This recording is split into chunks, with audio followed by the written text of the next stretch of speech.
احنا محتاجين نكثف العمليات داخل بغداد. وهسه مثل ما شفت النتيجة بعينك، ما حد يقدر يحقق لنا المطلوب غير ابو صهيب. أبلغني مولانا الخليفة بأن تبدأ التحضيرات لعملية فتح بغداد، وهذا المخطط يبدأ بتنفيذ 35 عملية تفجير قبل الفتح. الله أكبر!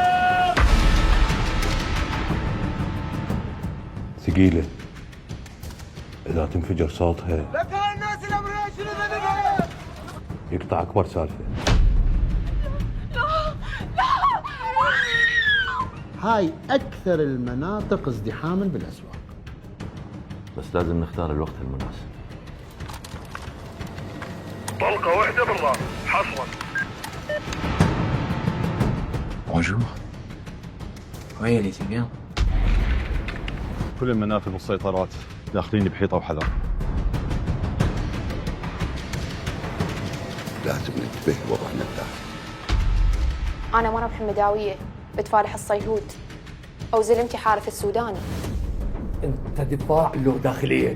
أنا أكبر غبية بالدنيا، كنت أشوفكم صح أنبياء. إحنا الحل، إحنا السبب، وإحنا المشكلة. الدولة الإسلامية عندها شباب وعقولهم أبدا مو سهلة. أنت منو؟ حتى ترفضين تحضرين محاضرات مؤنس. الباقيات أشد وأقسى.